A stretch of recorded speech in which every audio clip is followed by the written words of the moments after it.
Well, top of the hour, let's begin with a breaking update. This is with regards to the death of Suchir Balaji that has now taken a mysterious turn as the autopsy has now confirmed suicide. But his family has rejected the findings as raising concerns over the alleged inconsistencies. They have sent a hair sample found in his apartment for further forensic testing.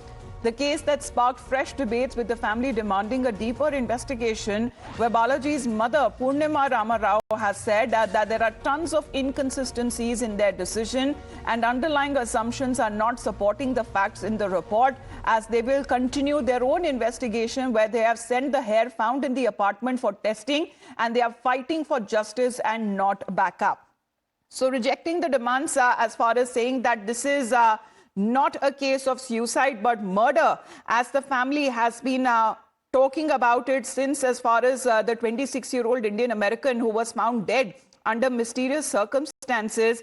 It had caused a stir among the public, with Suchir Balaji's family frequently calling that he was allegedly murdered. Now, this is the autopsy report which has now come out of the OpenAI whistleblower Suchir Balaji, who died by suicide according to the report, as the San Francisco police has confirmed, citing an autopsy report. So, Akanksha, the autopsy report confirms suicide, but the family rejects the findings. Well, absolutely, Amita. After going through the final autopsy report, the family has finally spoken out. Purnima Rao, who's the mother of Suchir Balaji, has mentioned this on social media. We have received the autopsy report last Friday. Our council and we disagree with the decision. There are tons of inconsistency in their decision. Underlying assumptions are not supporting the facts in the report. We continue our investigation. We have sent the hair found in the apartment for testing.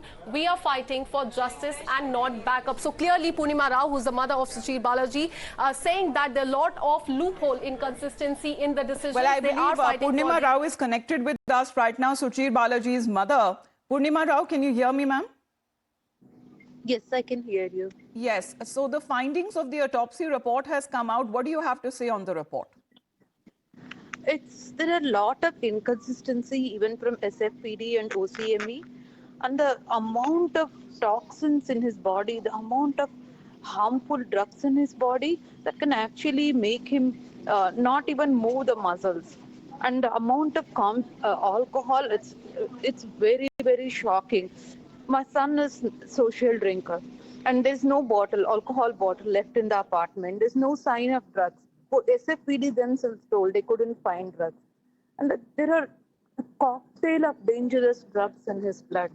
And in that condition, no one can actually even lift their hand. How can he take the gun and shoot himself? So the officials there, however, they say that they have confirmed the initial findings, concluding that there is no evidence of homicide in Suchir's death.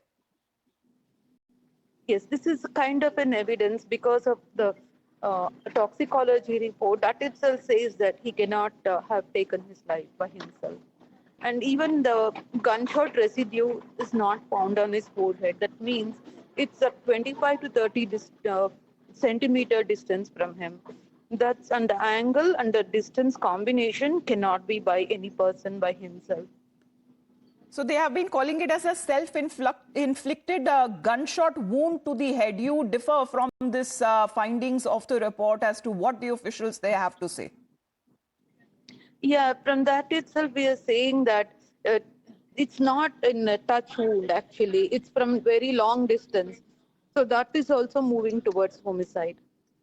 So what is the lapses there that you have been talking about as far as the investigation are concerned, especially when it comes to CCTV footages? And what is that hair sample that you have been saying that also needs to be given for testing? What is that all about, where parallel investigation is also being conducted by you?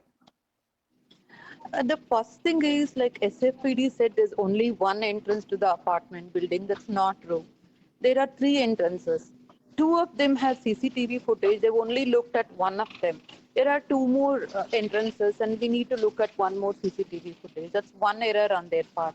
Second error would be they haven't picked up the CCTV footage at all from leasing office. They didn't even request for key fobs. I don't know where they put that from. And also in the gun chamber, the shell casing or the spent casing is still there intact. That's very strange. That maybe his gun has never been used. We need to validate it.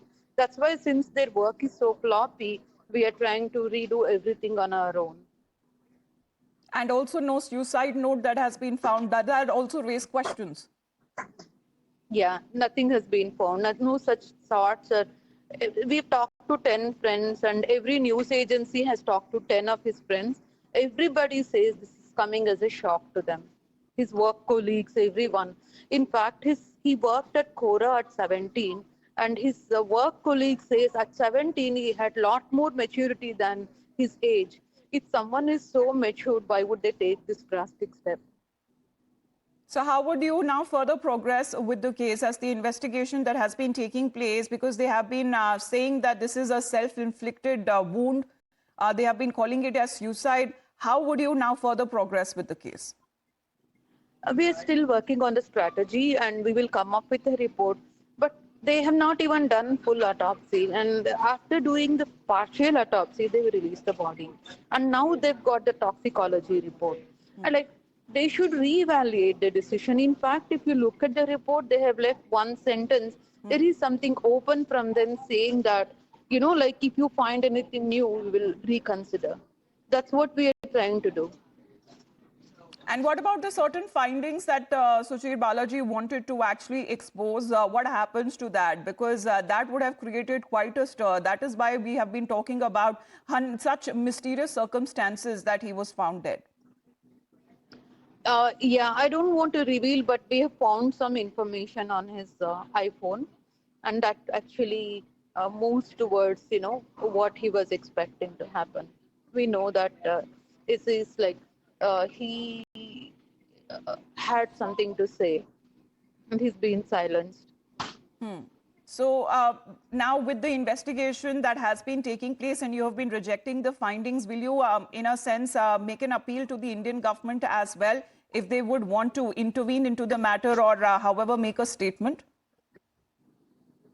Yeah, actually, we're not rejecting what they say. We are supplementing to what they have given us, right? We are discussing with you experts. OCME doesn't have chief toxicologist. They don't do in-house. They do consulting. So they haven't done a good job there, and they're willing to listen to when we are consulting the top doctors, top toxicologists, top forensic pathologists, and with those reports, they're willing to consider. We need to get there when we get there. All right. Purnima Rao, thank you very much for speaking to us.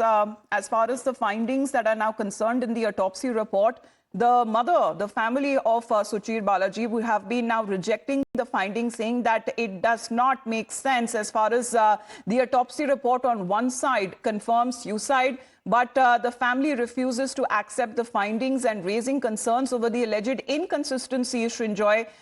They have been saying that this is a clear case of when it comes to not suicide, because it has now sparked off a fresh debate with the family demanding deeper investigation.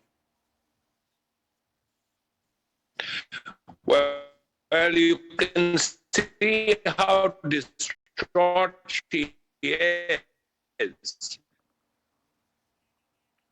Srinjoy, we not have a clear connection with you, but we were just speaking to Suchir Balaji's mother, Purnima Rao, who has been speaking of the inconsistencies as far as the autopsy report is concerned, because she's been saying that all of the assumptions that are being made are not exactly supporting the facts in the report. However, they will continue with their investigation in the case, in the death of Suchir Balaji.